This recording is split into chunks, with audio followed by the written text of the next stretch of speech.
സംസ്ഥാന സ്കൂൾ കലോത്സവത്തിന് അല്പസമയത്തിനകം തിരിതെളിയും. പ്രധാന വേദിയായ സെൻട്രൽ സ്റ്റേഡിയത്തിൽ മുഖ്യമന്ത്രി പിണറായി വിജയനാണ് കലാമേളയുടെ ഔപചാരികമായ തുടക്കം കുറിക്കുക.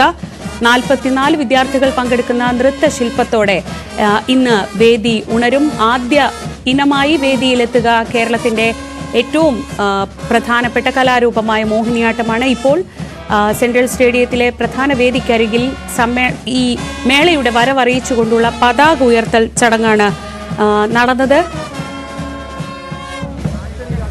25 വേദികളിലായി 249 മത്സര ഇനങ്ങളാണ് വരുന്ന 5 ദിവസത്തിനകം നടക്കുന്നത്. ഏതാണ്ട് 12,000-നും 15,000-നും ഇടയ്ക്ക് വിദ്യാർത്ഥികൾ ഈ പല മത്സര ഇനങ്ങളിലായി 25 വേദികളിൽ കാണികൾക്ക് മുന്നിലെത്തും. ഇന്നത്തെ ദിവസം ഹയർ സെക്കൻഡറി വിഭാഗം പെൺകുട്ടികളുടെ സംഘനൃത്തം മേളയിൽ ഏറ്റവും ഗ്ലാമറസ് ആയ ഇനങ്ങളിൽ ഒന്നാണ്. കലോത്സവത്തിൽ ഏറ്റവും കൂടുതൽ കാണികൾ എത്തുന്ന സംഘനൃത്തം ഇന്ന് നടക്കുന്നുണ്ട്. ഒപ്പന ഇന്ന് നടക്കുന്നുണ്ട്.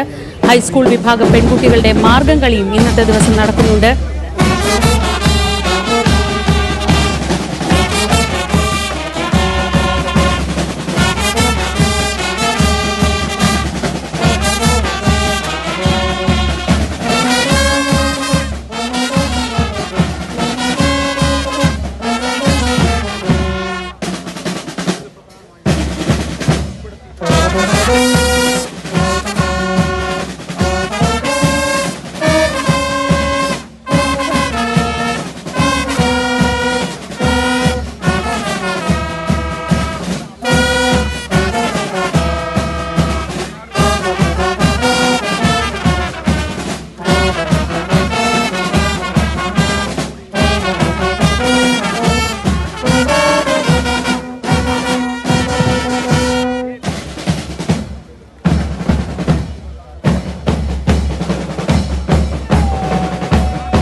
ഹരികൃഷ്ണൻ വിവരങ്ങളുമായി. ഹരി,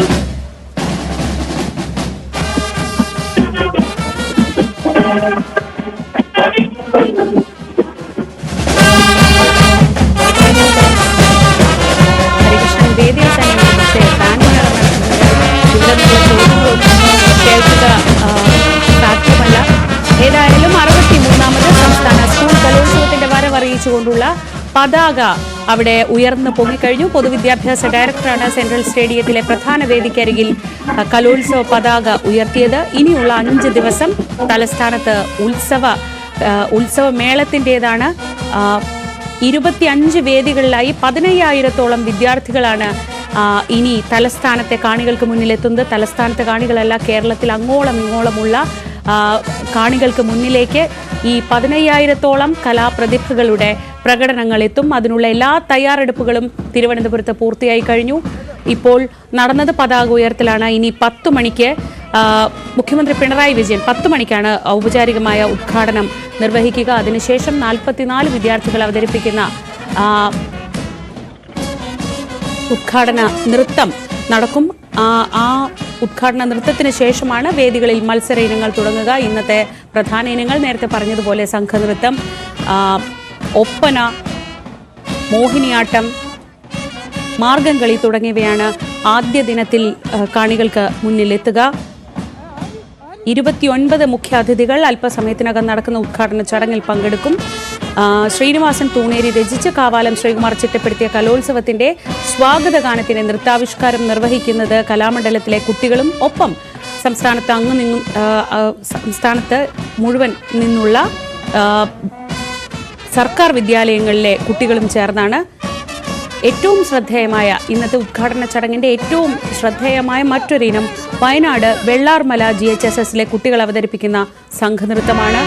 നമുക്കറിയാം പ്രളയത്തിൽ പെട്ടെന്നുണ്ടായ ഉരുൾപൊട്ടലിൽ സർവവും നഷ്ടപ്പെട്ട വെള്ളാർമല സ്കൂളിലെ കുട്ടികളുടെ തിരിച്ചുവരവാണ് നമ്മൾ ഇന്ന് അല്പസമയത്തിനകം വേദിയിൽ കാണാൻ പോകുന്നത്.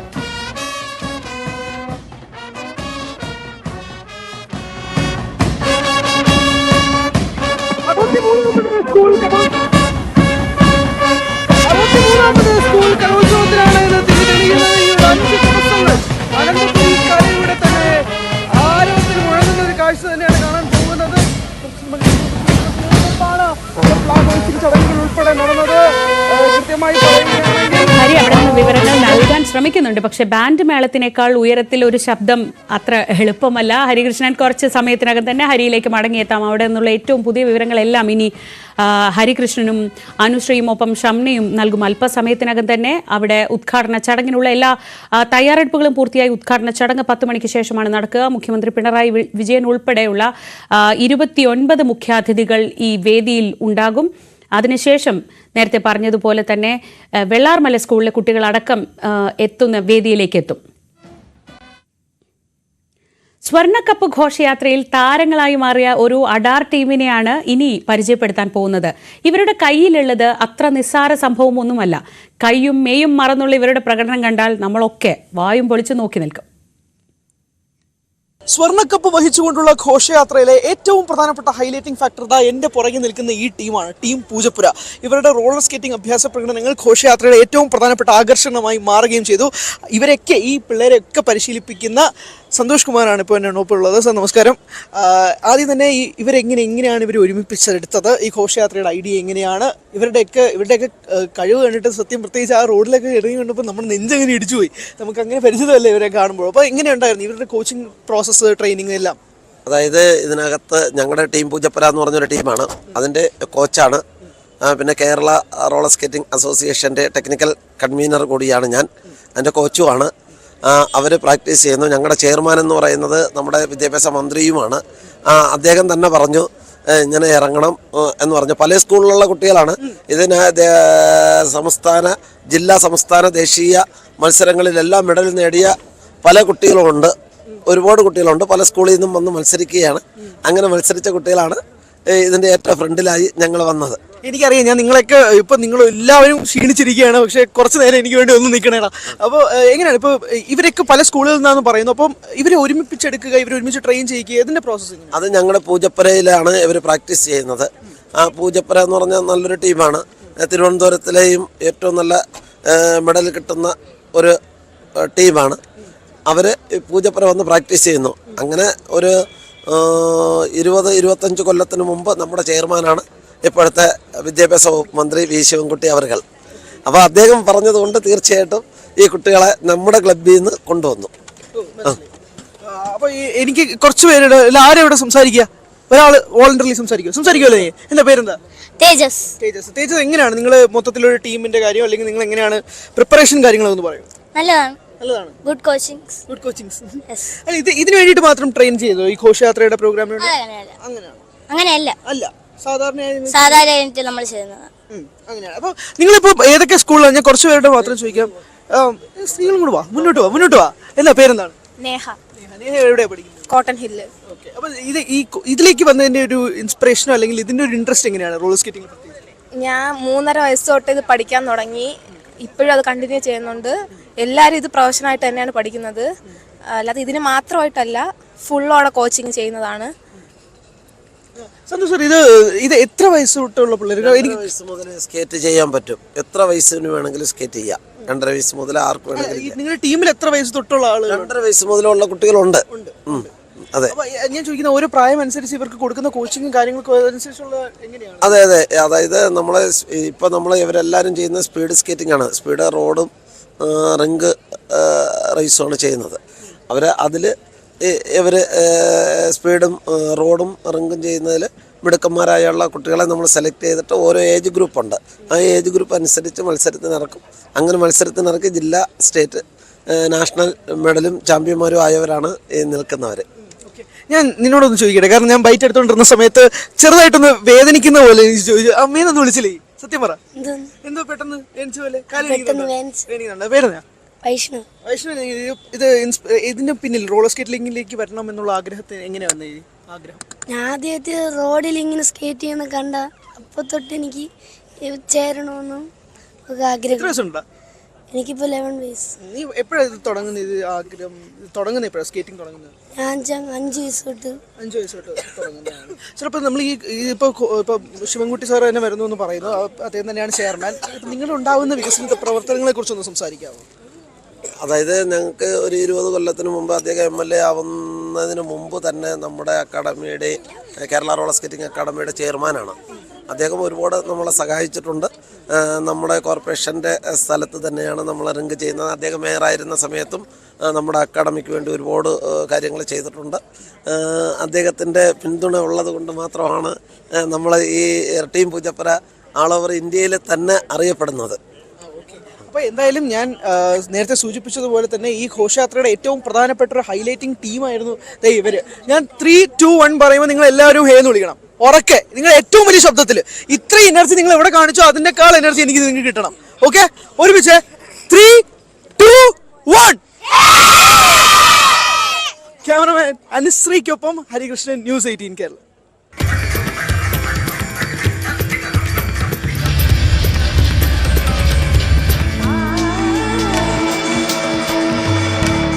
അനന്തകല Kerala school Kalolsavam powered by GTech computer education. നമ്മുടെ ഭാവിയാണ്, so no compromise. GTech in association with Milma, രുചിയേറും നിമിഷങ്ങൾ. മറ്റു വാർത്തകൾ നോക്കാം. ജനുവരി അവസാനത്തോടെ BJPക്ക് പുതിയ ദേശീയ അധ്യക്ഷനെത്തും. സംസ്ഥാന അധ്യക്ഷന്മാരെ 15-ന് മുൻപ് തെരഞ്ഞെടുക്കും. ഇതോടെ കേരളം ഉൾപ്പെടെയുള്ള സംസ്ഥാനങ്ങളിൽ BJPയിൽ നേതൃമാറ്റത്തിന് കളമൊരുങ്ങുകയാണ്. രാജീവ് ചന്ദ്രശേഖർ, MT രമേശ്, ശോഭ സുരേന്ദ്രൻ എന്നിവരുടെ പേരുകളാണ് ചർച്ചകളിൽ സജീവമാവുന്നത്. PV വിനോദ് വിവരങ്ങളുമായി. വിനോദ്, പലതവണ ഇത്തരം ചർച്ചകൾ ഉയർന്നു വന്നിരുന്നു. പക്ഷേ ഇത്തവണ ദേശീയ അധ്യക്ഷന്റെ മാറ്റത്തോടൊപ്പം സംസ്ഥാനങ്ങളിലും മാറ്റമുണ്ടാകും എന്ന സൂചന ശക്തമായതോടെ കേരളത്തിൽ ഏതൊക്കെ തരത്തിലുള്ള ചർച്ചകളാണ് നടക്കുന്നത്? ശ്രീജ, നേരത്തെ തന്നെ സംസ്ഥാന അധ്യക്ഷ പദവിയെ ചൊല്ലി BJPയിൽ വലിയ തർക്കം നിലനിൽക്കുന്നുണ്ട്. കഴിഞ്ഞ ദിവസം ശോഭ സുരേന്ദ്രൻ ഡൽഹിയിലെത്തി അമിത്ഷായുമായി കൂടിക്കാഴ്ച നടത്തിയിരുന്നു. മണ്ഡലം പ്രസിഡന്റുമാരുടെ കാര്യത്തിൽ പോലും ഭിന്നത രൂക്ഷമാണ്. കഴിഞ്ഞ ദിവസമാണ് നാരായണൻ നമ്പൂതിരി, അദ്ദേഹം സംസ്ഥാനത്തെ ഭരണാധികാരിയാണ്, അദ്ദേഹത്തിനെതിരെ കൃഷ്ണദാസ് പക്ഷം കേന്ദ്ര നേതൃത്വത്തിന് കത്തയക്കുന്ന നിലയുണ്ടായി. ഇഷ്ടക്കാരെ തിരികെ കയറ്റുന്നതിന് വേണ്ടി മാനദണ്ഡങ്ങളിൽ മാറ്റം വരുത്തുന്നു എന്ന കാര്യമാണ് പ്രധാനമായും ഈ കത്തിൽ പറയുന്നത്. ഇത് മണ്ഡലം പ്രസിഡന്റുമാരുടെ കാര്യമാണ്. നേരത്തെ ഓൺലൈൻ യോഗം കേന്ദ്ര നിരീക്ഷകന്റെ സാന്നിധ്യത്തിൽ ചേർന്നിരുന്നു. സംഘടനാ തെരഞ്ഞെടുപ്പുമായി ബന്ധപ്പെട്ട് തന്നെയാണ്. അവിടെ മുൻ ജില്ലാ പ്രസിഡന്റുമാർ 5 വർഷം പൂർത്തിയായവർക്ക് വീണ്ടും മത്സരിക്കാം എന്ന ഒരു നിർദ്ദേശം കേന്ദ്രത്തിന്റേതായി വന്നു. അവിടെയാണ് സുരേന്ദ്രൻ വീണ്ടും തുടരുമോ എന്ന ചോദ്യം ഉണ്ടായത്. കൃഷ്ണദാസ് പക്ഷ നേതാക്കളാണ് അത്തരത്തിലൊരു കാര്യം ഈ ഓൺലൈൻ യോഗത്തിൽ ചോദിച്ചത്. അതിന് വ്യക്തമായ മറുപടി കേന്ദ്ര നിരീക്ഷകന്റെ ഭാഗത്തു നിന്ന് ഉണ്ടായില്ല. തുടർന്ന് കൃഷ്ണദാസ് പക്ഷ നേതാക്കൾ ആ യോഗത്തിൽ നിന്ന് ഇറങ്ങിപ്പോവുകയും ചെയ്തു. ഓൺലൈൻ യോഗമായിരുന്നു. തുടർന്ന് അവർ ആ യോഗത്തിൽ പങ്കെടുത്തില്ല. അപ്പോഴാണ് ഇപ്പോൾ പുതിയ പേരുകൾ കൂടുതൽ സജീവമായി വരുന്നത്. 2019 മുതൽ JP നദ്ദയാണ് ദേശീയ അധ്യക്ഷൻ. ദേശീയ അധ്യക്ഷൻ മാറുന്നതിനൊപ്പം തന്നെ സംസ്ഥാനങ്ങളിലും നേതൃമാറ്റം ഉണ്ടാകും. ആര് സംസ്ഥാന അധ്യക്ഷ പദവിയിലേക്ക് എത്തും എന്നത് സംബന്ധിച്ചാണ് ചർച്ചകൾ. ശോഭാ സുരേന്ദ്രന്റെ പേര്, അതോടൊപ്പം തന്നെ തിരുവനന്തപുരത്ത് സ്ഥാനാർത്ഥിയായിരുന്ന രാജീവ് ചന്ദ്രശേഖർ, ഏറ്റവും മുതിർന്ന നേതാവായ MD രമേശ്, ഈ പേരുകളെല്ലാം തന്നെ സജീവമായി പരിഗണിക്കുന്നുണ്ട്. ഒരുപക്ഷെ V മുരളീധരൻ വീണ്ടും വരുമോ എന്നതടക്കമുള്ള ചർച്ചകളും നേരത്തെ ഉണ്ടായിരുന്നു. എന്നാൽ അദ്ദേഹത്തിന്റെ പേര് ഇപ്പോൾ അങ്ങനെ ഉയർന്നു കേൾക്കുന്നില്ല. പക്ഷേ K സുരേന്ദ്രൻ ഒരുപക്ഷെ തുടർന്നേക്കും എന്ന തരത്തിലുള്ള സൂചനകൾ പുറത്തു വന്നിരുന്നു. അനിശ്ചിതത്വം തുടരുകയാണ്. തർക്കങ്ങൾ ഒരു കുറവുമില്ലാതെ തുടരുകയും ചെയ്യുന്നു. ശ്രീജ, VV വിനോദാണ് വിവരങ്ങൾ നൽകിയത്. തിരുവനന്തപുരത്ത് നിന്ന് സംസ്ഥാന അധ്യക്ഷനെ മാറ്റണമെന്ന ആവശ്യം ഒരു വിഭാഗം ശക്തിപ്പെടുത്തുന്നതിനിടയിലാണ് ഈ നേതൃമാറ്റത്തിന്റെ വിവരങ്ങൾ കൂടി പുറത്തു വരുന്നത്. ഏറെ പ്രതീക്ഷയോടെ BJP വിരുദ്ധ ചേരി രൂപീകരിച്ച മഹാവികാസ് അഘാഡി സഖ്യം പൊളിയുന്നു.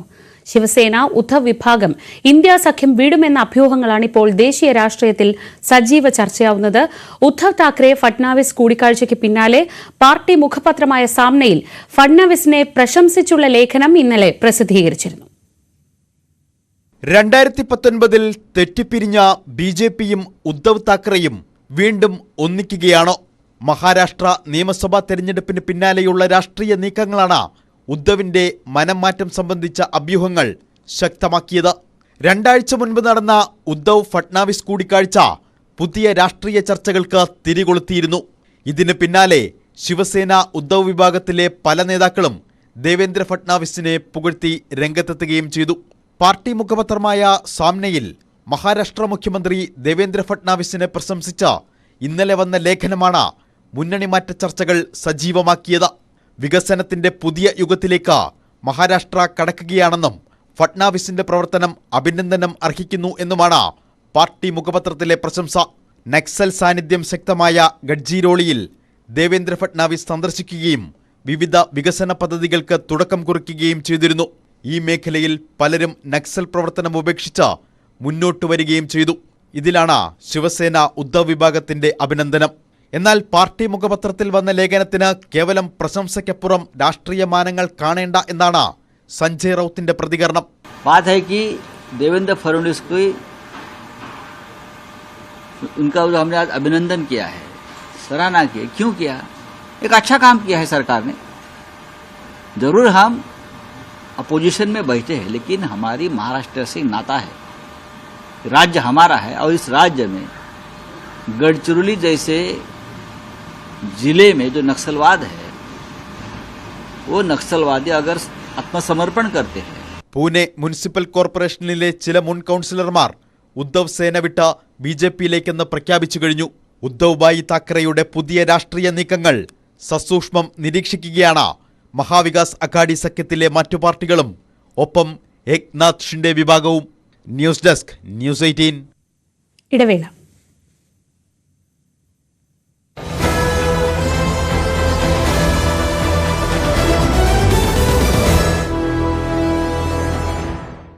ഇത്തവണ ഈ 63ാമത് സംസ്ഥാന കലോത്സവത്തിന് പതാക ഉയരുന്നത് കൊടിമരത്തിൽ അല്ല, പകരം പ്രധാന വേദിയിൽ ഒരുക്കിയിരിക്കുന്ന വേണിയുടെ ശില്പത്തിൽ ആണ്.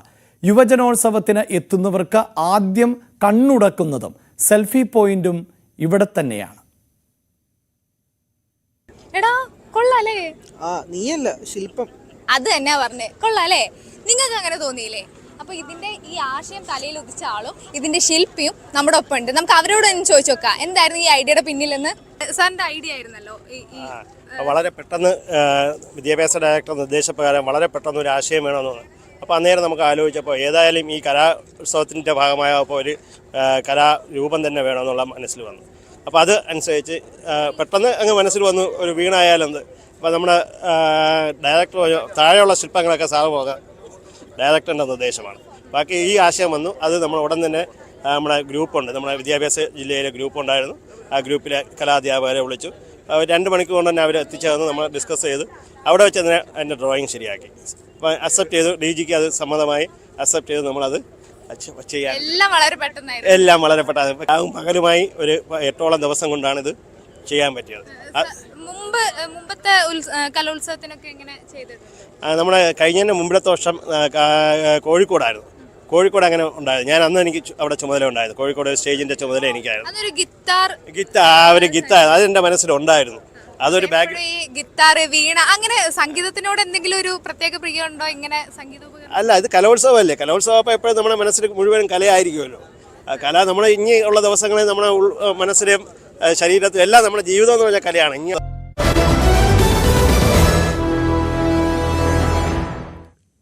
രമേശ് ചെന്നിത്തല ഇന്ന് മലപ്പുറം പട്ടിക്കാട് ജാമിയ നൂരിയയുടെ 60ാം വാർഷിക സമ്മേളനത്തിൽ പങ്കെടുക്കും. സമ്മേളനത്തിലെ ഒരു സെഷൻ ചെന്നിത്തലയാണ് ഉദ്ഘാടനം ചെയ്യുന്നത്. MK മുനീറിന്റെ അധ്യക്ഷതയിൽ ചേർന്ന ഗരീബ് നവാസ് എന്ന സെഷനാണ് ചെന്നിത്തല ഉദ്ഘാടനം ചെയ്തത്. സമസ്ത സ്ഥാപനമാണെങ്കിലും പട്ടിക്കാട് ജാമിയ നൂറിയ മുസ്ലിം ലീഗിന്റെ നിയന്ത്രണത്തിലാണ്. മന്നം ജയന്തി ആഘോഷത്തോടനുബന്ധിച്ചുള്ള പൊതുസമ്മേളനം കഴിഞ്ഞ ദിവസം രമേശ് ചെന്നിത്തല ഉദ്ഘാടനം ചെയ്തിരുന്നു. മുൻപത്തെ ജുഡീഷ്യൽ കമ്മീഷൻ ഇന്ന് സന്ദർശനം നടത്തും. തർക്കഭൂമിയിൽ ഇതാദ്യമായാണ് കമ്മീഷൻ സന്ദർശനം നടത്തുന്നത്. പ്രദേശവാസികളിൽ നിന്ന് വിവരങ്ങൾ ശേഖരിക്കും. രേഖകളുടെ വിശദമായ പരിശോധന വരും ദിവസങ്ങളിൽ നടക്കും. അടുത്ത മാസം കമ്മീഷൻ സർക്കാരിന് റിപ്പോർട്ട് നൽകും. കൊച്ചിയിൽ നിന്ന് ആജ്ഞ ചേരുന്നു. ആജ്ഞ, ഒരുപാട് പ്രശ്നങ്ങൾക്ക് ശേഷം ഇതാദ്യമായാണ് കമ്മീഷൻ അവിടേക്ക് എത്തുന്നത്. കഴിഞ്ഞ ദിവസങ്ങളിലൊക്കെ അവിടുത്തെ സാധാരണ മനുഷ്യന്മാരുടെ ഭാഗത്തു നിന്നുള്ള പ്രതിഷേധവും അവരുടെ സങ്കടങ്ങളും ഒക്കെ നമ്മൾ കണ്ടതാണ്. എപ്പോഴാണ് കമ്മീഷന്റെ സന്ദർശനം? കമ്മീഷൻ അവിടെ എത്തുന്നത്? എങ്ങനെയാണ് സന്ദർശന പരിപാടികൾ?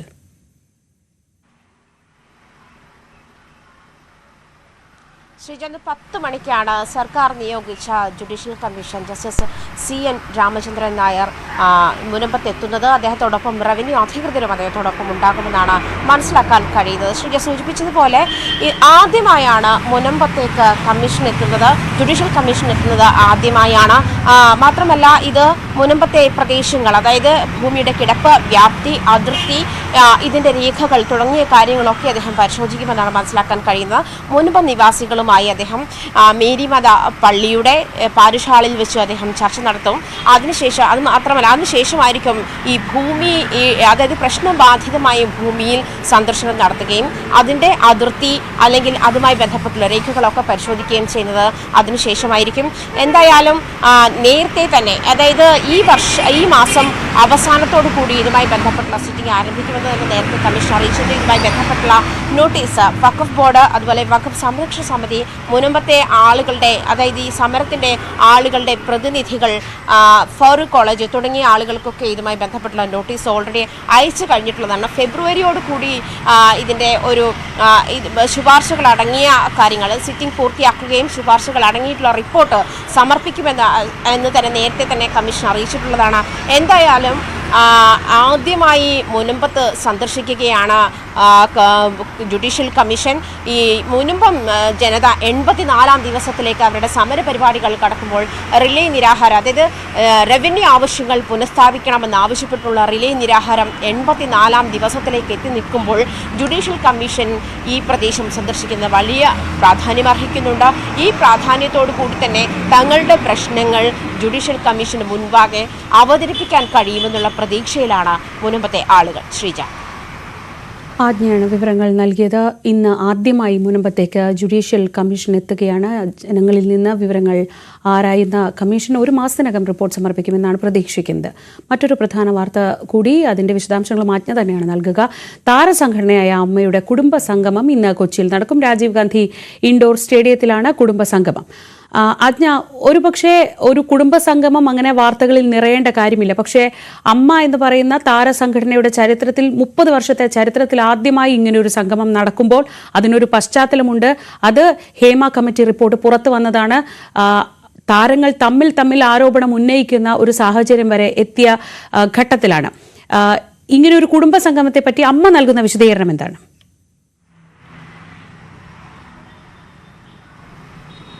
ശ്രീജ സൂചിപ്പിച്ചതുപോലെ ഈ പ്രാധാന്യം, അതായത് അമ്മ എന്ന താരസംഘടനയുടെ കുടുംബ സംഗമത്തിന് ഇത്രയധികം പ്രാധാന്യത്തോടെ വീക്ഷിക്കേണ്ടുന്ന ഒരു സാഹചര്യം വന്നത് ഹേമ കമ്മിറ്റി റിപ്പോർട്ട് ഉണ്ടാക്കിയ കോളിളക്കവും അതിനുശേഷം കഴിഞ്ഞ ജൂണിൽ ഏറ്റെടുത്ത എക്സിക്യൂട്ടീവ് കമ്മിറ്റി ഉൾപ്പെടെ തൊട്ടടുത്ത മാസം തന്നെ, അതായത് ഓഗസ്റ്റ് 27-ാം തീയതി തന്നെ പിരിച്ചുവിടേണ്ടുന്ന സാഹചര്യം കൂടി എത്തി നിൽക്കുന്ന ഒരു സാഹചര്യത്തിലാണ്. അതുമാത്രമല്ല ഹേമ കമ്മിറ്റി റിപ്പോർട്ട് ഉണ്ടാക്കിയ ഇമ്പാക്ട് ഏറ്റവും അധികം ബാധിക്കപ്പെടേണ്ടി വന്ന, അല്ലെങ്കിൽ ഏറ്റവും അധികം അഡ്രസ്സ് ചെയ്യപ്പെടേണ്ടി ഏറ്റവും കൂടുതൽ ആൻസർ ചെയ്യേണ്ടി വന്ന ഒരു സംഘടന കൂടിയായിരുന്നു അമ്മ. കാരണം ഹേമ കമ്മിറ്റി റിപ്പോർട്ട് പുറത്തു വരുന്നു, ഒരാഴ്ച അമ്മയുടെ ഭാരവാഹികൾ ആരും അതേപ്പറ്റി ഒരു അക്ഷരവും മിണ്ടാതിരിക്കുന്നു. തുടർന്നൊരു വാർത്താ സമ്മേളനം വിളിക്കുന്നു. ഈ വാർത്താ സമ്മേളനത്തെ തുടർന്നുണ്ടായ കോലാഹലവും അതിലുണ്ടായ ആരോപണവും വിമർശനവും ഒക്കെയാണ് പിന്നീട് ഹേമ കമ്മിറ്റി റിപ്പോർട്ട് അതിൻ്റെ അടിസ്ഥാനത്തിൽ അമ്മയുടെ ജനറൽ സെക്രട്ടറി സിദ്ദിഖ് രാജിവെക്കേണ്ടുന്ന സാഹചര്യം, അദ്ദേഹം ആരോപണ വിധേയനായി രാജിവെക്കേണ്ടുന്ന സാഹചര്യം കൂടി വന്നപ്പോഴേക്കും അമ്മയുടെ എക്സിക്യൂട്ടീവ് കമ്മിറ്റി 18-അംഗ എക്സിക്യൂട്ടീവ് കമ്മിറ്റി പിരിച്ചുവിടുകയും തുടർന്നൊരു അഡ്ഹോക് കമ്മിറ്റി നിലവിൽ വരികയും ചെയ്തു. ഈ അഡ്ഹോക് കമ്മിറ്റി തന്നെയാണ് ഇപ്പോൾ നിലവിലുള്ള കാര്യങ്ങളൊക്കെയും നോക്കുന്നതും. മാത്രമല്ല അതിനുശേഷം ഓൺലൈനായി യോഗം ചേരുന്നുണ്ട്.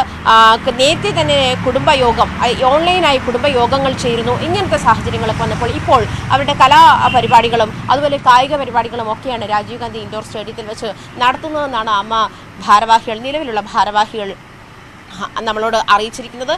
അതേസമയം മാധ്യമങ്ങളെ അങ്ങോട്ട് എൻട്രി ചെയ്യിക്കുന്ന ഒരു സാഹചര്യം കൂടി ഇല്ല, മാധ്യമങ്ങളെ എൻട്രി ചെയ്യിക്കുന്നില്ല എന്ന് തന്നെയാണ് അവരുടെ തീരുമാനം. എന്നിരുന്നാൽ പോലും ശ്രീജ സൂചിപ്പിച്ചതുപോലെ പ്രത്യേകിച്ചും ഹേമ കമ്മിറ്റി റിപ്പോർട്ട് പുറത്തു വന്നതിന് ശേഷമുള്ള ഇത്തരം അമ്മയുടെ ആക്ടിവിറ്റീസിന് വളരെയധികം പ്രാധാന്യത്തോട് കൂടി നോക്കിക്കാണുന്ന ഒരു സാഹചര്യം കൂടി ഉള്ളത് കൊണ്ട് അമ്മയുടെ കുടുംബമേള ആ ഒരു ആംഗിളിനോട് കൂടിയാണ്, ആ ഒരു വീക്ഷണത്തോടു കൂടിയാണ് നോക്കിക്കാണുന്നത് ഈ ഒരു കുടുംബമേളയ്ക്ക്. അതുകൊണ്ട് തന്നെ ആയിരിക്കും അവർ പക്ഷേ മാധ്യമങ്ങളെ അങ്ങോട്ട് എൻട്രി ചെയ്യിക്കുന്ന ഒരു സാഹചര്യം അവർ ഒരുക്കാതിരുന്നത് എന്നുകൂടി എനിക്ക് തോന്നുന്നു. കാരണം നേരത്തെ തന്നെ ഇതുമായി ബന്ധപ്പെട്ട് നമ്മൾ ഭാരവാഹികളോട് സംസാരിച്ചപ്പോഴും ഇത് ഇല്ല, നമ്മൾ മാധ്യമങ്ങളെ അങ്ങോട്ട് ഇത് ചെയ്യുന്നില്ല എന്നുള്ള, അതായത് അത് അവരുടെ ഒരു പ്രൈവറ്റ് പരിപാടിയാണ്, അത് അവരുടെ മാത്രം ഒരു സ്വകാര്യ പരിപാടിയാണ്. കുടുംബങ്ങൾക്ക് ഒരു പക്ഷേ മീഡിയകളെ ഫേസ് ചെയ്യാനോ അല്ലെങ്കിൽ മീഡിയയുടെ മുന്നിലെത്താനുള്ള ഒരു ബുദ്ധിമുട്ടുകൾ ഉണ്ടാകും. അത്തരം സാഹചര്യങ്ങൾ കൂടി പരിഗണിച്ചുകൊണ്ടാണ് ഞങ്ങൾ മീഡിയയെ ഇതിൽ എൻട്രി ചെയ്യിക്കേണ്ട എന്ന് വിചാരിക്കുന്നത് എന്നാണ് നമ്മുടെ അമ്മയുടെ ഭാരവാഹികൾ നമ്മളോട് പറഞ്ഞത്. എന്തായാലും ഈ അമ്മയുടെ കുടുംബയോഗം മേള ആരംഭിച്ചിട്ടുണ്ട്. 9 മണിയോടുകൂടി രാജീവ് ഗാന്ധി ഇൻഡോർ സ്റ്റേഡിയത്തിലാണ് ആരംഭിച്ചിരിക്കുന്നത്. ശ്രീജ. ആജ്ഞ രവീന്ദ്രനാണ് വിവരങ്ങൾ നൽകിയത് കൊച്ചിയിൽ നിന്ന്. 30 വർഷത്തെ ചരിത്രത്തിൽ ആദ്യമായി താരസംഘടനയായ അമ്മ കുടുംബയോഗം സംഘടിപ്പിച്ചിരിക്കുകയാണ്. ധനശേഖരണാർത്ഥമാണ് ഇന്നത്തെ ദിവസം രാവിലെ 9 മുതൽ വൈകിട്ട് 10 മണി വരെ നീളുന്ന പരിപാടികൾ സംഘടിപ്പിക്കുന്നതെന്ന് പറയുമ്പോഴും അംഗങ്ങൾക്കിടയിൽ നഷ്ടപ്പെട്ട വിശ്വാസം വീണ്ടെടുക്കുക, ഐക്യം കൊണ്ടുവരിക എന്ന പ്രധാനപ്പെട്ട ലക്ഷ്യങ്ങൾ കൂടി ഈ കുടുംബമേളയ്ക്കുണ്ട് എന്നാണ് മനസ്സിലാക്കുന്നത്. മറ്റു വാർത്തകളിലേക്ക് പോകാം. കണ്ണൂർ കണ്ണപുരത്തെ ഡിവൈഎഫ്ഐ പ്രവർത്തകൻ റിജിത്തിനെ വെട്ടിക്കൊലപ്പെടുത്തിയ കേസിൽ ഇന്ന് വിധി. RSS BJP പ്രവർത്തകരായ 10 പേരാണ് കേസിലെ പ്രതികൾ. തലശ്ശേരി അഡീഷണൽ സെഷൻസ് കോടതിയാണ് കേസിൽ വിധി പറയുന്നത്. 2005 ഒക്ടോബർ 5 രാത്രി 9 മണിയോടെയാണ് റിജിത്തിനെ വെട്ടിക്കൊലപ്പെടുത്തിയത്. സുഹൃത്തുക്കൾക്കൊപ്പം നടന്നു വരുമ്പോൾ ചുണ്ട തച്ചൻകണ്ടി ക്ഷേത്രത്തിനടുത്ത് വെച്ച് മാരകായുധങ്ങളുമായി റിജിത്തിനെ ആക്രമിക്കുകയായിരുന്നു. ഒപ്പമുണ്ടായിരുന്ന ഡിവൈഎഫ്ഐ പ്രവർത്തകരായ നികേഷ്, വികാസ്, വിമൽ എന്നിവർക്കും അന്ന് വെട്ടേറ്റു. തൃശൂർ വടക്കാഞ്ചേരിയിൽ സ്വകാര്യ ബസ് കാലിൽ കയറി ഗുരുതരമായി പരിക്കേറ്റ വയോധിക മരിച്ചു. വടക്കാഞ്ചേരി 1-ാം കല്ല് സ്വദേശി പുതുവീട്ടിൽ നബീസയാണ് മരിച്ചത്. ഇന്നലെ രാവിലെ 1-ാം കല്ലിൽ വെച്ചായിരുന്നു അപകടം. തൃശൂർ മെഡിക്കൽ കോളേജിൽ ചികിത്സയിലിരിക്കെ ഇന്ന് രാവിലെയായിരുന്നു അന്ത്യം. പഞ്ചാബ് ഹരിയാന അതിർത്തിയിൽ ഇന്ന് കർഷകരുടെ മഹാപഞ്ചായത്ത്. ഖനൌരി അതിർത്തിയിൽ രാവിലെ 10 മണിക്കാണ് കിസാൻ മഹാപഞ്ചായത്ത്. വിവിധ സംസ്ഥാനങ്ങളിൽ നിന്ന് 2 ലക്ഷത്തോളം പേർ പങ്കെടുക്കുമെന്ന് കർഷക നേതാക്കൾ അറിയിച്ചു. കിരൺ ബാബു വിവരങ്ങളുമായി ന്യൂസ് ഡെസ്കിൽ നിന്ന്. കിരൺ, കുറച്ച് മുൻപേയുള്ള പല ദൃശ്യങ്ങളെയും ഓർമ്മിപ്പിക്കുന്ന തരത്തിലാണ് വീണ്ടും ഇപ്പോൾ ഖനൌരിയിലെ അതിർത്തിയിൽ മഹാപഞ്ചായത്ത് വിളിച്ചു ചേർക്കുന്നത്. കഴിഞ്ഞ ദിവസങ്ങളിലൊക്കെ ഈ ഒരു പ്രതിഷേധം തുടരുന്നുണ്ട്. നേതാവിന്റെ കാര്യത്തിൽ കോടതി അടക്കം ആശുപത്രിയിലേക്ക് പോകാൻ തയ്യാറാകണമെന്ന രീതിയിലുള്ള നിർദ്ദേശം കൊടുക്കുകയൊക്കെ ചെയ്തിരുന്നു. ഈ മഹാപഞ്ചായത്ത് എങ്ങനെയാണ് അവിടെ നടക്കാൻ പോകുന്നത്? ശ്രീജ, ജഗജിത് ധല്ലേവാളിൻ്റെ സമരം ഇന്ന് 40-ാം ദിവസത്തിലേക്ക് കടക്കുകയാണ്. ഇന്ന് മഹാപഞ്ചായത്ത് വിളിക്കാൻ കർഷക സമിതി നേരത്തെ തന്നെ തീരുമാനിച്ചിരുന്നു. ധല്ലേവാൾ തന്നെ നേരിട്ട് ഒരു കത്തും കർഷകർക്കായി എഴുതിയിട്ടുണ്ട്. തനിക്ക് കർഷകരെ കാണണം, ഇത് നീതിക്ക് വേണ്ടിയുള്ള പോരാട്ടമാണ്, ഈ പോരാട്ടത്തിൽ അണിചേരണമെന്ന് ആവശ്യപ്പെട്ടുകൊണ്ട്. അങ്ങനെ വിവിധ സംസ്ഥാനങ്ങൾ, പഞ്ചാബ്, ഹരിയാന, UP തുടങ്ങിയ സംസ്ഥാനങ്ങളിൽ നിന്നെല്ലാം തന്നെ വലിയ വിഭാഗം കർഷകർ ഇന്നലെ രാത്രി മുതൽ തന്നെ ഈ പ്രദേശത്തേക്ക് എത്തിച്ചേർന്നിട്ടുണ്ട്. ഖനൌരിയിലെ അതിവിശാലമായ ഒരു ലോറി യാർഡാണ്. അവിടെയെല്ലാം ടെന്റുകൾ സ്ഥാപിച്ചുകൊണ്ട് ഈ കർഷകർക്ക് താമസിക്കാനടക്കമുള്ള സൗകര്യങ്ങളടക്കം താൽക്കാലികമായി ഒരുക്കിയിട്ടുണ്ട്. വലിയ ഭക്ഷണം ഒരുക്കാനുള്ള സൗകര്യങ്ങളും എല്ലാം തന്നെ ഒരുക്കിയിട്ടുണ്ട്. അവർ എന്തും കൽപ്പിച്ച് തന്നെയാണ് മുന്നോട്ട് പോകാൻ തന്നെയാണ് കർഷകരുടെ തീരുമാനം. കേന്ദ്ര സർക്കാർ കഴിഞ്ഞ കുറേ കാലമായി കർഷകർ നിരന്തരം സമരം ചെയ്തിട്ടും സുപ്രീം കോടതി തന്നെ നിർദ്ദേശിച്ചിട്ടും ഏതെങ്കിലും തരത്തിൽ ഒരു ചർച്ചയ്ക്ക് തയ്യാറാവുന്നില്ല. വിഷയം കൈവിട്ടു പോകാനുള്ള സാധ്യത കണക്കിലെടുത്ത പഞ്ചാബ് സർക്കാർ കേന്ദ്ര കൃഷിമന്ത്രി ശിവരാജ് സിംഗ് ചൗഹാന് ഈ വിഷയത്തിൽ അടിയന്തരമായ ഇടപെടൽ ആവശ്യപ്പെട്ടുകൊണ്ട് കത്ത് നൽകിയിട്ടുണ്ട്. സ്വാഭാവികമായും അത്തരമൊരു കത്ത് നൽകാൻ തന്നെയുള്ള പ്രധാനപ്പെട്ട ഒരു കാരണം ഈ സമരത്തിലേക്ക് കൂടുതൽ ആളുകൾ എത്തുകയും സമരം കർഷകർ അവർ സഹിക്കാവുന്നതിൻ്റെ ഒരു പീക്കിൽ എത്തി എന്ന് വേണം പറയാൻ. കഴിഞ്ഞ കുറേ കാലമായി, കഴിഞ്ഞ ഫെബ്രുവരി മുതൽ ആരംഭിച്ച സമരമാണ്. ഈ നവംബർ 26 മുതലാണ് നിരാഹാര സമരം ആരംഭിച്ചത്. അദ്ദേഹത്തിൻ്റെ ആരോഗ്യസ്ഥിതി അത്യന്തം മോശമായ അവസ്ഥയൊക്കെ ഉണ്ടായിട്ടും നിരാഹാരം അവസാനിപ്പിക്കാൻ ധല്ലേവാൾ തയ്യാറായില്ല. കർഷകർ അതിനെ വൈകാരികമായ ഒരു വിഷയമായി തന്നെയാണ് എടുക്കുന്നത്. പൊതുവായ കർഷകരുടെ എല്ലാം ആവശ്യമാണ്. രാഷ്ട്രീയത്തിനപ്പുറം ഈ സമരത്തിൽ എല്ലാ രാഷ്ട്രീയത്തിലും പെടുന്ന കർഷകർ പങ്കെടുക്കുന്നുണ്ട് എന്ന പ്രത്യേകത കൂടിയുണ്ട്. എന്തായാലും ഇന്ന് ഏകദേശം 2 ലക്ഷത്തോളം കർഷകരെ അണിനിരത്താനാണ് തീരുമാനം. അത്രത്തോളം കർഷകർ ഈ പ്രദേശത്തേക്ക് വിവിധ ഭാഗങ്ങളിൽ നിന്ന് എത്തിച്ചേർന്ന് കഴിഞ്ഞാൽ അവരെ പിന്നീട് നിയന്ത്രിക്കുക സ്വാഭാവികമായും സർക്കാരുകൾക്ക് പ്രയാസമാവും. അത്തരം ചില ഒരു മുൻകരുതലിൻ്റെ ഭാഗമായി ഇനിയും നേരത്തെയൊക്കെ കർഷകർ ദില്ലി ചലോ മാർച്ചൊക്കെ പ്രഖ്യാപിച്ചിരുന്നു. ആ സമയത്തൊക്കെ അക്രമം ഉണ്ടായതിനെ തുടർന്ന് കർഷകർ തന്നെയാണ് സമരം തൽക്കാലത്തേക്ക് സമരം നിർത്തിവെച്ചത്.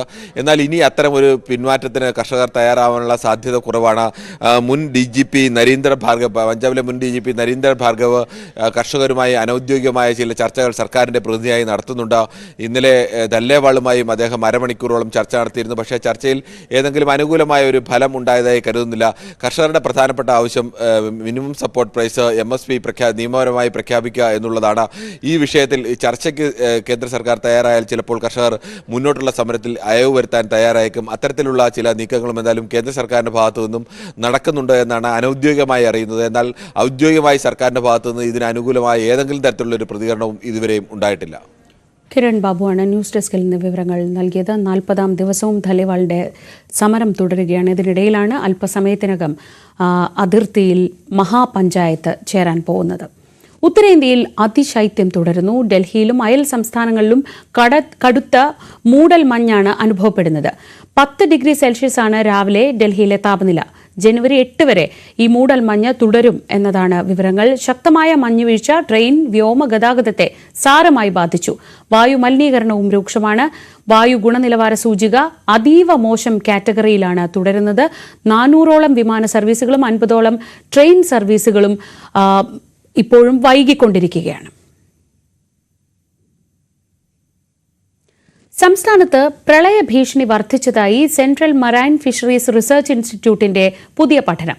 Central marine fisheries research institute നടത്തിയ പഠനത്തിൽ കേരളം പ്രളയത്തിന്റെ അതീവ ഗുരുതര വിഭാഗത്തിലാണെന്ന് കണ്ടെത്തിയിട്ടുണ്ട്. 2018 പ്രളയമടക്കം നമുക്ക് മുന്നിലുള്ളപ്പോഴാണ് സെൻട്രൽ മറൈൻ ഫിഷറീസ് റിസർച്ച് ഇൻസ്റ്റിറ്റ്യൂട്ടിന്റെ പുതിയ പഠനം പുറത്തുവരുന്നത്. കേരള തീരത്ത് സമുദ്രനിരപ്പ് ഉയരുന്നത്, തീരത്തിന്റെ ഭൂപ്രകൃതിയിലുണ്ടാകുന്ന മാറ്റങ്ങൾ എന്നിവയാണ് പ്രളയഭീഷണി വർദ്ധിക്കാൻ പ്രധാന കാരണങ്ങൾ. എന്നാൽ ചുഴലിക്കാറ്റ്, ഉഷ്ണതരംഗം എന്നിവയുടെ തീവ്രത കേരളത്തിൽ താരതമ്യേന കുറവാണെന്നും പഠനം വ്യക്തമാക്കുന്നു. സംസ്ഥാനത്ത് തീരപ്രദേശങ്ങളിലുണ്ടായ മാറ്റങ്ങളും സമുദ്രനിരപ്പ് ഉയരുന്നതിലൂടെ ഉണ്ടാകുന്ന അപകടങ്ങളും താരതമ്യേന തീവ്രതയിൽ കൂടുതലായിരുന്നു. കാസർഗോഡ്, കണ്ണൂർ, മലപ്പുറം എന്നിവയുൾപ്പെടെയുള്ള വടക്കൻ ജില്ലകളിൽ കടൽനിരപ്പ് ഉയരാനുള്ള സാധ്യത വളരെ കൂടുതലാണ്. കോഴിക്കോട് ഉയർന്ന തീവ്രതാ വിഭാഗത്തിലുള്ള ജില്ലയാണ്. IPCC 6 അന്താരാഷ്ട്ര കാലാവസ്ഥാ പഠനത്തെ അടിസ്ഥാനമാക്കിയുള്ളതായിരുന്നു ഈ പുതിയ പഠനം. ഇന്ത്യയിലെ തീരപ്രദേശങ്ങൾക്ക് കാലാവസ്ഥാ വ്യതിയാനം മൂലമുണ്ടാകുന്ന പ്രശ്നങ്ങൾ എത്രത്തോളം രൂക്ഷമാകുമെന്നത് ഇതിലൂടെ മനസ്സിലാകും. ഈ പഠനത്തിൽ 14 തരത്തിലുള്ള അപകട സാധ്യതകളെ അടിസ്ഥാനമാക്കി ഒരു സൂചിക തയ്യാറാക്കിയിട്ടുണ്ട്. ഈ സൂചിക പ്രകാരം കാലാവസ്ഥാ വ്യതിയാനം മൂലമുണ്ടാകുന്ന ശാരീരിക അപകടങ്ങൾ ഏറ്റവും രൂക്ഷമായി ബാധിക്കാൻ സാധ്യതയുള്ള ഇന്ത്യൻ തീരദേശ പ്രദേശം ആന്ധ്രാപ്രദേശാണ്. കടൽനിരപ്പുയരൽ, വെള്ളപ്പൊക്ക സാധ്യത, തീരത്തെ മാറ്റം, ഉഷ്ണതരംഗം, ചുഴലിക്കാറ്റ് സാധ്യത തുടങ്ങിയ അപകടങ്ങൾ ബിസിനസ്സുകളെയും കമ്മ്യൂണിറ്റികളെയും സാമൂഹിക ആവാസ വ്യവസ്ഥയെയും പ്രതികൂലമായി ബാധിക്കുമെന്ന് പഠനത്തിൽ പറയുന്നു. പടിഞ്ഞാറൻ തീരവുമായി താരതമ്യപ്പെടുത്തുമ്പോൾ ഇന്ത്യയുടെ കിഴക്കൻ തീരത്ത് ചുഴലിക്കാറ്റ് അപകടങ്ങൾക്ക് ഉയർന്ന സാധ്യതകളുണ്ട്. News desk, news 18. ലോകത്തിനാകെ ആശങ്കയായി ചൈനയിൽ പുതിയ വൈറസ് വ്യാപനം. HMPV വൈറസ് ബാധയെ തുടർന്ന് ചൈനയിലെ ആശുപത്രികൾ രോഗികളെ കൊണ്ട് നിറയുന്നു എന്നാണ് റിപ്പോർട്ടുകൾ. അതേസമയം ചൈനീസ് ആരോഗ്യ വിദഗ്ധരോ ലോകാരോഗ്യ സംഘടനയോ ഇങ്ങനെയൊരു രോഗബാധ സ്ഥിരീകരിച്ചിട്ടില്ല. ആശങ്കപ്പെടേണ്ട സാഹചര്യമില്ലെന്നാണ് കേന്ദ്ര ആരോഗ്യ മന്ത്രാലയത്തിന്റെ വിശദീകരണം. ഡിസംബറിലെ രോഗികളുടെ എണ്ണത്തിൽ ഏതെങ്കിലും തരത്തിലുള്ള വർധന ഉണ്ടായതായി ഇതുവരെ കണ്ടിട്ടില്ലെന്നും ആരോഗ്യ മന്ത്രാലയം വിശദീകരിച്ചു. ശബരിമലയിൽ ഇന്നലെ ഭക്തരുടെ എണ്ണം 1 ലക്ഷം കവിഞ്ഞു. 1,176,000 പേരാണ് ഇന്നലെ സന്നിധാനത്തെത്തിയത്. തിരക്ക് കൂടിയതോടെ മണിക്കൂറുകളോളം നീണ്ട ക്യൂ ആണിപ്പോൾ സന്നിധാനത്ത് അനുഭവപ്പെടുന്നത്. ഇന്ന് രാവിലെയും നല്ല തിരക്കുണ്ട്. ശബരിമലയിൽ ഇന്നും വലിയ തിരക്ക് തന്നെ അനുഭവപ്പെടുന്ന കാഴ്ചയാണ് നമുക്ക് രാവിലെ മുതൽ കാണാൻ സാധിക്കുന്നത്. രാവിലെ മുതൽ തന്നെ അങ്ങ് പമ്പ മുതൽ നീണ്ട ക്യൂ പലയിടത്തുമുണ്ട് എന്നുള്ളതാണ്. ഇപ്പോൾ 18-ാം പടിക്ക് താഴെയുള്ള ഭാഗത്തും നിറഞ്ഞു നിൽക്കുകയാണ് ഭക്തർ.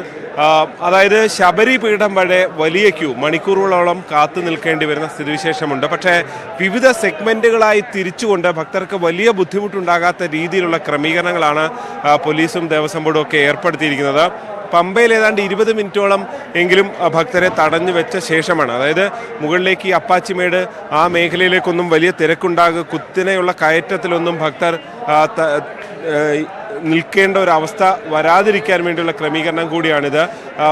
ഇപ്പുറത്ത് ശരംകുത്തി വഴിയുള്ള ഭാഗത്തെല്ലാം നല്ല തിരക്ക്, മണിക്കൂറുകളോളം ഭക്തർ കാത്തു നിൽക്കേണ്ടി വരുന്നുണ്ട് എന്ന് തന്നെയാണ്. അതായത് തീർത്ഥാടകരുടെ എണ്ണം ഇന്നലെ തന്നെ 1 ലക്ഷം കവിഞ്ഞിരുന്നു. 1,176,000 ഭക്തരാണ് ഇന്നലെ എത്തിയത്. അതായത് സ്പോട്ട് ബുക്കിങ്ങും വലിയ രീതിയിൽ കൂടിയിരിക്കുന്നു. എത്തുന്ന ഭക്തർക്ക് മുഴുവൻ ദർശനം എന്നുള്ളതാണ് ദേവസ്വം ബോർഡിൻ്റെ നിലപാട്. അങ്ങനെ ഇന്നലെ 26,570 ഭക്തർ സ്പോട്ട് ബുക്കിംഗ് വഴി സന്നിധാനത്തെത്തി.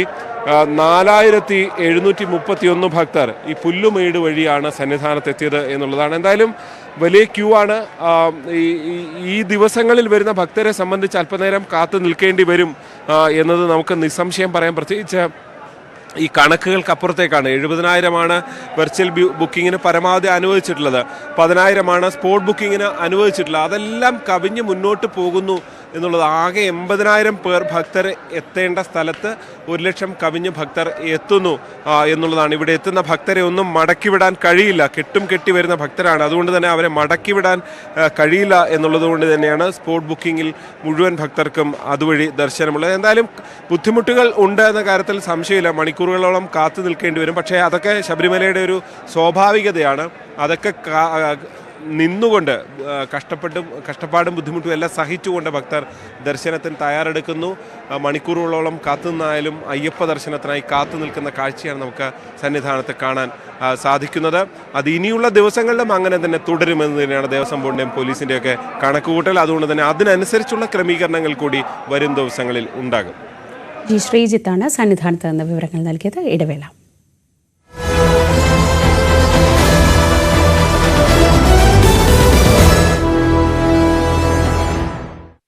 ഇത്തവണ ഈ 63ാമത് സംസ്ഥാന കലോത്സവത്തിന് പതാക ഉയരുന്നത് കൊടിമരത്തിൽ അല്ല, പകരം പ്രധാന വേദിയിൽ ഒരുക്കിയിരിക്കുന്ന വേണിയുടെ ശില്പത്തിൽ ആണ്. യുവജനോത്സവത്തിന് എത്തുന്നവർക്ക് ആദ്യം കണ്ണുടക്കുന്നതും സെൽഫി പോയിന്റും ഇവിടെ തന്നെയാണ്. എടാ കൊള്ളാലേ? നീയല്ല ശില്പം. അത് തന്നെ പറഞ്ഞേ, കൊള്ളാലേ? നിങ്ങൾക്ക് അങ്ങനെ തോന്നിയില്ലേ? അപ്പൊ ഇതിന്റെ ഈ ആശയം തലയിൽ ഉദിച്ച ആളും ഇതിന്റെ ശില്പിയും നമ്മുടെ ഒപ്പം ഉണ്ട്. നമുക്ക് അവരോട് തന്നെ ചോദിച്ചു നോക്കാം എന്തായിരുന്നു ഈ ഐഡിയയുടെ പിന്നിലെന്ന്. സാറിന്റെ ഐഡിയ ആയിരുന്നല്ലോ വളരെ പെട്ടെന്ന് വിദ്യാഭ്യാസ ഡയറക്ടർ നിർദ്ദേശപ്രകാരം വളരെ പെട്ടെന്ന് ഒരു ആശയം വേണമെന്ന് തോന്നുന്നു. അപ്പോൾ അന്നേരം നമുക്ക് ആലോചിച്ചപ്പോൾ ഏതായാലും ഈ കലാത്സവത്തിൻ്റെ ഭാഗമായപ്പോൾ ഒരു കലാരൂപം തന്നെ വേണമെന്നുള്ള മനസ്സിൽ വന്നു. അപ്പോൾ അത് അനുസരിച്ച് പെട്ടെന്ന് അങ്ങ് മനസ്സിൽ വന്നു ഒരു വീണായാലെന്ത്. അപ്പോൾ നമ്മുടെ ഡയറക്ടർ താഴെയുള്ള ശില്പങ്ങളൊക്കെ സാറ് പോകാം ഡയറക്ടറിൻ്റെ നിർദ്ദേശമാണ്. ബാക്കി ഈ ആശയം വന്നു. അത് നമ്മൾ ഉടൻ തന്നെ നമ്മുടെ ഗ്രൂപ്പുണ്ട്, നമ്മുടെ വിദ്യാഭ്യാസ ജില്ലയിലെ ഗ്രൂപ്പ് ഉണ്ടായിരുന്നു. ആ ഗ്രൂപ്പിലെ കലാധ്യാപകരെ വിളിച്ചു. 2 മണിക്കൂർ കൊണ്ട് തന്നെ അവർ എത്തിച്ചേർന്നു.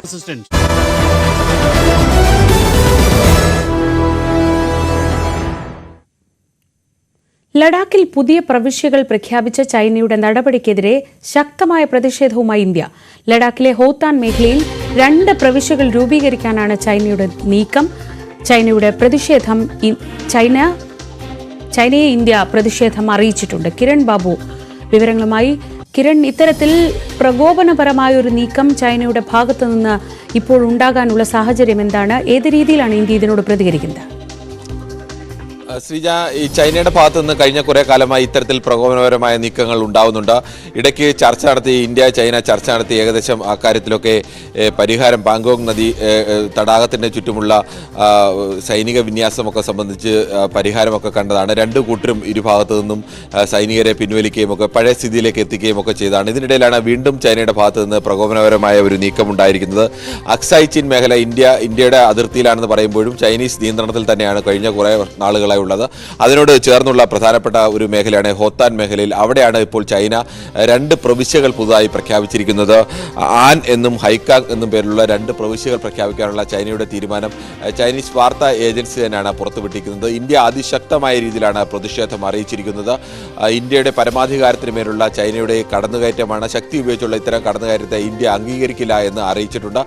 ചൈനയെ അറിയിക്കുന്നതോടൊപ്പം തന്നെ ഇന്ത്യൻ വിദേശകാര്യ വക്താവ് രൺവീർ ജയ്സ്വാൾ ഇത് വാർത്താ സമ്മേളനം നടത്തിയും ഈ വിഷയം അറിയിച്ചിട്ടുണ്ട്. ഇന്ത്യ ശക്തമായ പ്രതിഷേധം, ഗൗരവതരമായ പ്രതിഷേധം ചൈനയെ അറിയിച്ചിട്ടുണ്ട് എന്നുള്ളത്. അങ്ങനെ ഒരു സാധാരണഗതിയിൽ ഇത്തരം വിഷയങ്ങൾ അങ്ങനെ വാർത്താ സമ്മേളനം നടത്തി അറിയിക്കുക, എന്നാൽ ലോകരാജ്യങ്ങൾ കൂടി ഇന്ത്യൻ നിലപാട് അറിയിക്കുക എന്നുള്ളതാണ്. ഇന്ത്യ അതീവ ഗൗരവത്തോടു കൂടി തന്നെയാണ് ഇന്ത്യയുടെ പൂർണ്ണമായും നിയന്ത്രണത്തിലുള്ള ഒരു പ്രദേശത്ത് അല്ലെങ്കിൽ ഏതെങ്കിലും തരത്തിൽ തർക്കം ഉന്നയിച്ച ഒരു പ്രദേശത്തല്ല. അക്സായ് ചിൻ പോലെ നേരത്തെ തന്നെ ഇരു രാജ്യങ്ങളും തമ്മിൽ തർക്കമുള്ള ഒരു പ്രദേശത്തല്ല. ഇത് ഇന്ത്യയുടെ പൂർണ്ണമായും അധികാരത്തിലുള്ള ഒരു സ്ഥലത്താണ് ഇപ്പോൾ ചൈന 2 പ്രവിശ്യകൾ പ്രഖ്യാപിച്ചിരിക്കുന്നത്. കാരണം ചൈനയുടെ നിയന്ത്രണത്തിലേക്ക് ഈ സ്ഥലങ്ങൾ വരുന്നു എന്ന് സ്ഥാപിക്കാൻ വേണ്ടിയുള്ള ശ്രമത്തിൻ്റെ ഭാഗം കൂടിയാണ്. ഒരു തരത്തിൽ പറഞ്ഞാൽ ഇത് പ്രകോപനപരമായ ഒരു നീക്കം കൂടിയാണ് ചൈന ഇപ്പോൾ നടത്തിയിരിക്കുന്നത്.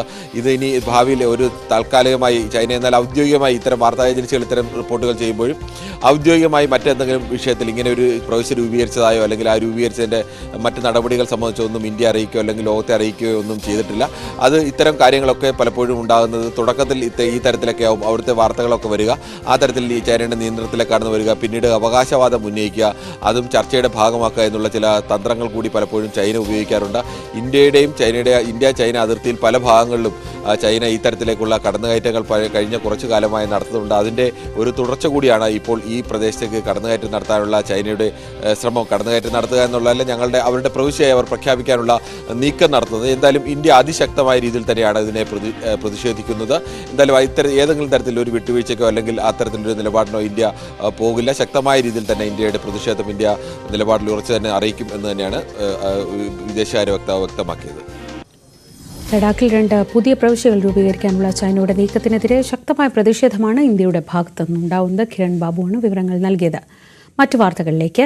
ക്രിസ്മസ് പുതുവത്സര ആഘോഷത്തിനായി ഇക്കുറി ഇടുക്കിയിലെത്തിയത് റെക്കോർഡ് സഞ്ചാരികൾ. ഡിസംബറിൽ മാത്രം 4 ലക്ഷത്തോളം പേരാണ് ഹൈറേഞ്ചിന്റെ ഭംഗി ആസ്വദിക്കാനെത്തിയത്.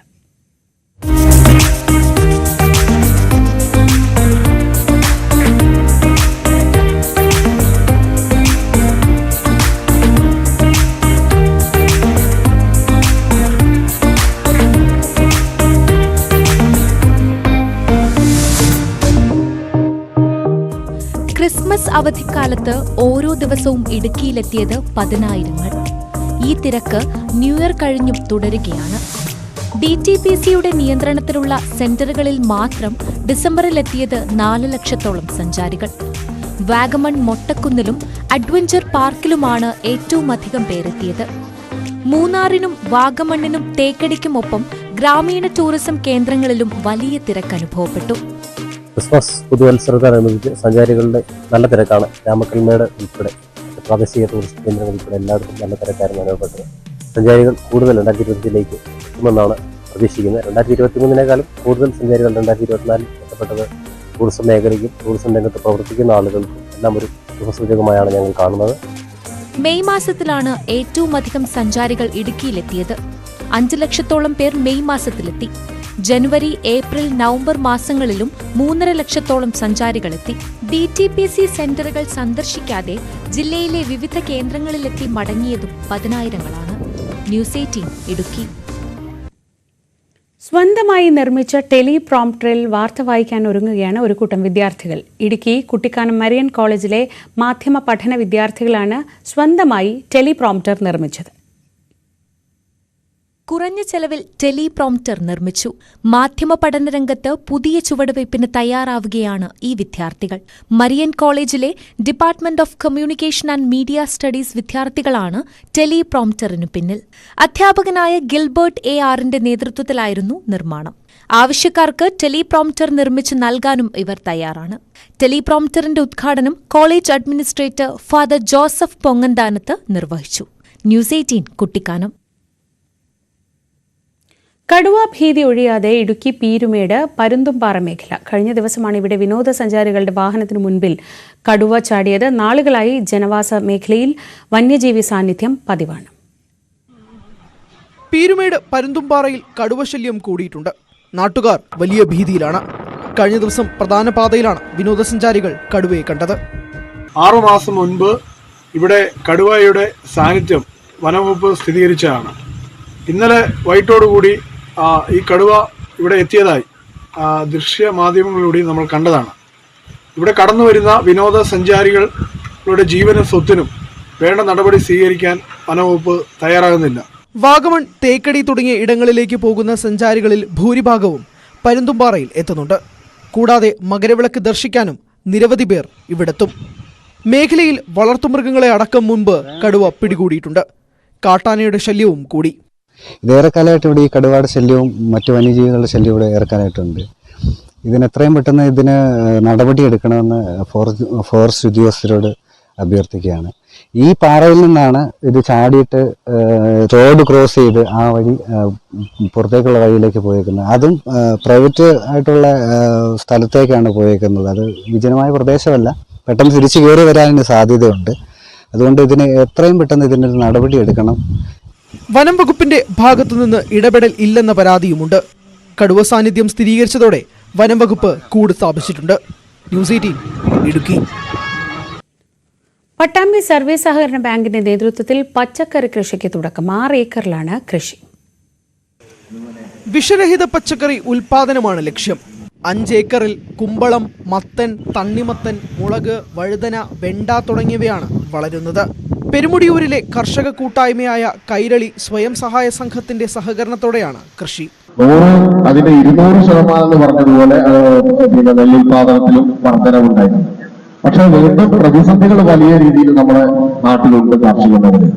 ആ പ്രതിസന്ധികളെ ഒരു പരിധി വരെ കുറയ്ക്കാൻ തദ്ദേശ സ്ഥാപനങ്ങളുടെ പദ്ധതികൾ, സംസ്ഥാന ഗവൺമെന്റിന്റെ പദ്ധതികൾ, അതോടൊപ്പം തന്നെ സർവീസ് സഹകരണ ബാങ്കുകൾ അടക്കമുള്ള സഹകരണ മേഖലയുടെ ശക്തമായ പിന്തുണയുമാണ് ഒരു പരിധിവരെ നമുക്ക് പിടിച്ചു നിൽക്കാൻ കഴിയുന്നത്.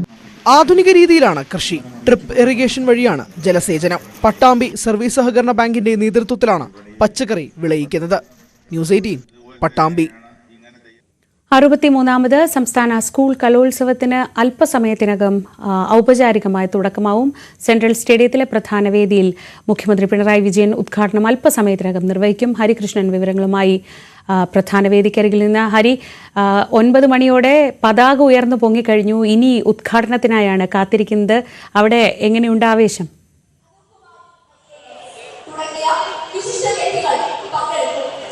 ശ്രീജ, 10 മണിയോടുകൂടി തന്നെ ഉദ്ഘാടന സമ്മേളനം നടക്കും. മുഖ്യമന്ത്രി പിണറായി വിജയന് വേണ്ടിയിട്ടാണ് കാത്തിരിപ്പ്. ഇവിടെ MP John Prakash, mayor Arya Rajendran, വിദ്യാഭ്യാസ വകുപ്പ് മന്ത്രി കൃഷ്ണൻകുട്ടി, MLA ബി ജോയ്, ഭക്ഷ്യ കമ്മിറ്റി ചെയർമാനായ കടകംപള്ളി മുൻ മന്ത്രി ആന്റണി രാജു, MLA കൂടി ആന്റണി രാജു,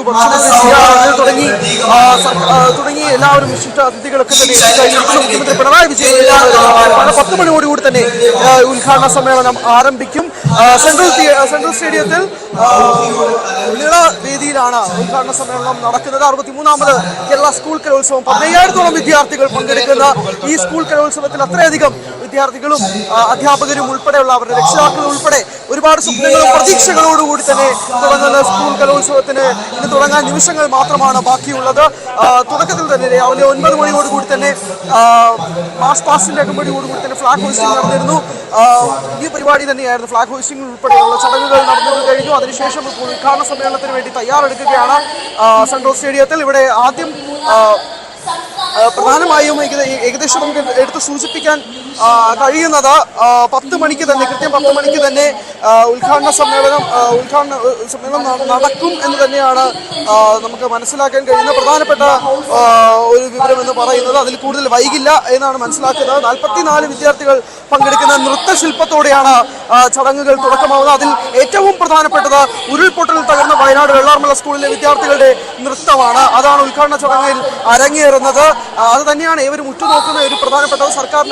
സർക്കാരിന്റെ അറിയിപ്പോടുകൂടി തന്നെയാണ് ആ നൃത്തം അരങ്ങേറാൻ പോകുന്നത്. ഹയർ സെക്കൻഡറി വിഭാഗം പെൺകുട്ടികളുടെ സംഘനൃത്തവും ഒപ്പനയും ഹൈസ്കൂൾ വിഭാഗം പെൺകുട്ടികളുടെ മാർഗംകളിയും ഒക്കെ തന്നെ ആദ്യ ദിനത്തിൽ പ്രധാനപ്പെട്ട കാര്യങ്ങളായിട്ട് മാറും. അതോടൊപ്പം തന്നെ ഇവിടെ നിളാവേദിയിൽ ആദ്യമായി നടക്കുന്നത് 11:30 മോഹിനിയാട്ടമാണ്. അത് ഹൈസ്കൂൾ വിഭാഗം പെൺകുട്ടികളുടെ മോഹിനിയാട്ടമാണ് രാവിലെ 11:30 നടക്കുന്നത്. അതിനുശേഷം ഹയർ സെക്കൻഡറി വിഭാഗത്തിലെ പെൺകുട്ടികളുടെ സംഘനൃത്തമാണ് 3 മണിക്ക്. ഇന്നത്തെ ദിവസത്തെ തന്നെ ഏറ്റവും പ്രധാനപ്പെട്ട ആകർഷണം എന്ന് നമുക്ക് പറയാൻ സാധിക്കുന്നത് ആ സംഘനൃത്തമാണ്. ഏതൊക്കെ രീതിയിലായിരിക്കാം, പ്രത്യേകിച്ച് ഏതൊക്കെ വിഷയങ്ങളായിരിക്കാം തിരഞ്ഞെടുക്കുക തുടങ്ങിയ ഒരുപാട് ആകാംക്ഷകളിൽ നിറഞ്ഞു നിൽക്കുകയാണ് ഈ സെൻട്രൽ സ്റ്റേഡിയം എന്ന് പറയേണ്ടി വരും. കാണികളുടെ ഇവിടമാണ് സെൻട്രൽ സ്റ്റേഡിയം. അത്രയധികം 63ാമത് സ്കൂൾ കലോത്സവത്തിന് തുടക്കം കുറിക്കേണ്ട നിമിഷങ്ങൾ മാത്രമാണ് ബാക്കി. 15,000-ഓളം വിദ്യാർത്ഥികൾ പങ്കെടുക്കുന്ന അത്രയധികം സ്വപ്നങ്ങളോടുകൂടി തന്നെ വരുന്ന 5 ദിവസങ്ങൾ ഇനി കലാമേള കൊണ്ട് നിറയും തലസ്ഥാനം എന്ന് അനന്തപുരിയുടെ മണ്ണിൽ ഇനി കല നിറഞ്ഞു നിൽക്കും എന്നുള്ളത് ഈ നിമിഷം പറയേണ്ടി വരും. അതോടൊപ്പം തന്നെ ഹൈസ്കൂൾ നമുക്ക് മത്സരക്രമത്തിലേക്ക് വരികയാണെങ്കിൽ 249 ഇനങ്ങളാണുള്ളത്. അതിൽ ഹൈസ്കൂൾ വിഭാഗത്തിൽ നിന്ന് 101, ഹയർ സെക്കൻഡറി വിഭാഗത്തിൽ നിന്നും 110, സംസ്കൃതോത്സവത്തിൽ 19, അറബിക് കലോത്സവത്തിൽ 19 ഇനങ്ങളിലായി ആകെയാണ് 249 ഇനങ്ങളിൽ മത്സരം നടക്കുന്നത്. അതോടൊപ്പം തന്നെ ഈ കലോത്സവ വേദിയിൽ ഏറ്റവും പ്രധാനപ്പെട്ട കാര്യം നമുക്ക് സൂചിപ്പിക്കാനുള്ളത് ആദ്യമായി തന്നെയാണ് 5 ഗോത്ര നൃത്തരൂപങ്ങൾ കൂടി ഈ വർഷത്തെ കലോത്സവത്തിന്റെ മത്സര ഇനങ്ങളാവുന്നത് എന്നുള്ളതാണ്. അതിൽ മംഗലം കളി, പളിയ നൃത്തം, മലമുലയാട്ടം, ഇരുള നൃത്തം, ഇങ്ങനെ ഈ 5 ഗോത്ര നൃത്തരൂപങ്ങൾ കൂടി ഇത്തവണത്തെ കലോത്സവത്തിന്റെ ഒരു പ്രധാനപ്പെട്ട വിഷയമായി മാറുന്നുള്ളതാണ് ഇപ്പോൾ മന്ത്രി എ കെ ശശീന്ദ്രൻ കൂടി ചടങ്ങിൽ എത്തിക്കഴിഞ്ഞിരിക്കുന്നു. ആ ദൃശ്യങ്ങളാണ് പ്രേക്ഷകർ കാണുന്നത്. നടൻ മധുപാൽ, അതിഥികൾ ഉൾപ്പെടെയുള്ള എല്ലാവരും എത്തിക്കഴിഞ്ഞിരിക്കുന്നു. ഉടൻ തന്നെ 10 മണിയോടുകൂടി തന്നെ സമ്മേളനം ആരംഭിക്കും. ഉദ്ഘാടന സമ്മേളനം ആരംഭിക്കുന്നതായിരിക്കും. അതിനുശേഷം സാക്ഷ്യം വഹിക്കാൻ പോകുന്നത് അത്രയധികം 15,000-ഓളം വിദ്യാർത്ഥികളുടെ സ്വപ്നങ്ങൾ, എത്രയോ നാളത്തെ, എത്രയോ മാസത്തെ അധ്വാനത്തെ സ്വപ്നങ്ങളെല്ലാം തന്നെ അവർ ഇനി ഈ വേദികളിൽ ഓരോന്നായി അവർ അവതരിപ്പിക്കും. 25 വേദികളാണ് ഒരുക്കിയിട്ടുള്ളത്. അതിൽ പ്രധാനപ്പെട്ട വേദിയാണ് സെൻട്രൽ സ്റ്റേഡിയം. ബാക്കി 24 വേദികളിൽ നിന്നായി 249 ഇനങ്ങളിലാണ് മത്സരം നടക്കുന്നത്. ഇതാണ് ഇപ്പോഴത്തെ ഏറ്റവും പ്രധാനപ്പെട്ട വിവരങ്ങൾ. മുഖ്യമന്ത്രി പിണറായി വിജയൻ അല്പസമയത്തിനുള്ളിൽ തന്നെ വേദിയിലേക്ക് എത്തും. ഉദ്ഘാടന സമ്മേളനം അതോടുകൂടി തന്നെ ആരംഭിക്കുകയും ചെയ്യും. ശ്രീജ, ഹരികൃഷ്ണനാണ് വിവരങ്ങൾ നൽകിയത്. മിനിറ്റുകൾക്കകം തന്നെ 63ാമത് സംസ്ഥാന സ്കൂൾ കലോത്സവത്തിന് ഔപചാരികമായ തുടക്കമാകും. മുഖ്യമന്ത്രി പിണറായി വിജയനായി സദസ്സ് മുഴുവൻ കാത്തിരിക്കുകയാണ്. തിരുവനന്തപുരത്തെ പ്രമുഖരെല്ലാം വേദിയിലുണ്ട്. ഒപ്പം സംസ്ഥാന മന്ത്രിസഭയിലെ അംഗങ്ങൾ കഴിയാവുന്നവരെല്ലാം അവിടെ എത്തിയിട്ടുണ്ട്. അങ്ങനെ ഏറ്റവും പ്രൗഢോജ്വലമായൊരു തുടക്കം കലോത്സവത്തിന് അല്പസമയത്തിനകം തന്നെ ഉണ്ടാകും. അപ്പോഴത്തേക്ക് നമുക്ക് മടങ്ങി.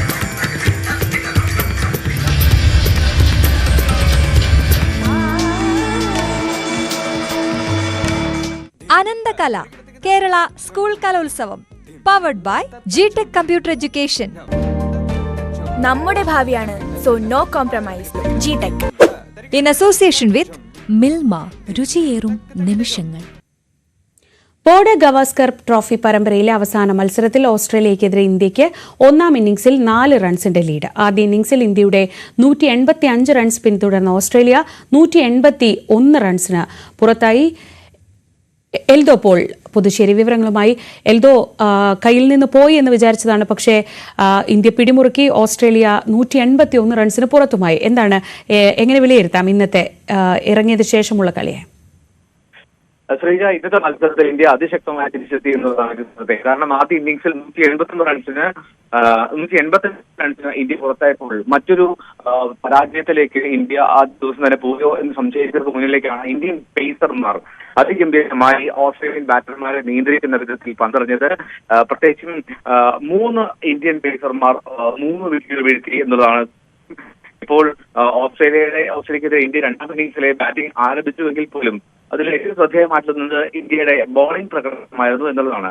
ഇന്ത്യയുടെ ബോളർമാർ ഇന്ന് ഈ 10 വിക്കറ്റുകൾ വീഴ്ത്തിയ പേസർമാരാണ്. അതിൽ മുഹമ്മദ് സിറാജും പ്രസിദ്ധ് കൃഷ്ണയും 3 വിക്കറ്റുകൾ വീഴ്ത്തിയപ്പോൾ നിതീഷ് കുമാർ റെഡ്ഡിയും ജസ്പ്രീത് ബുംറയും 2 വിക്കറ്റുകൾ വീഴ്ത്തി. ഇനി ഇന്ത്യക്ക് ആശങ്ക പകരുന്ന ഒരു കാര്യം ഇന്നത്തെ ദിവസം ഉണ്ടായി. അത് മറ്റൊന്നുമല്ല, ക്യാപ്റ്റനായിട്ടുള്ള ജസ്പ്രീത് ബുംറ ഇപ്പോൾ മത്സരത്തിൽ നിന്ന് വിട്ടുനിൽക്കുകയാണ്.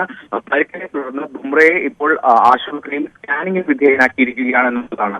പക്ഷേ അത് ബുംറയുടെ പരിക്ക് ഗുരുതരമാണോ എന്നുള്ളതൊക്കെ സ്കാനിംഗ് റിപ്പോർട്ട് വന്ന ശേഷം മാത്രമേ വ്യക്തമാകുകയുള്ളൂ. അങ്ങനെയെങ്കിൽ അത് ഇന്ത്യക്ക് വലിയ തിരിച്ചടിയാകും.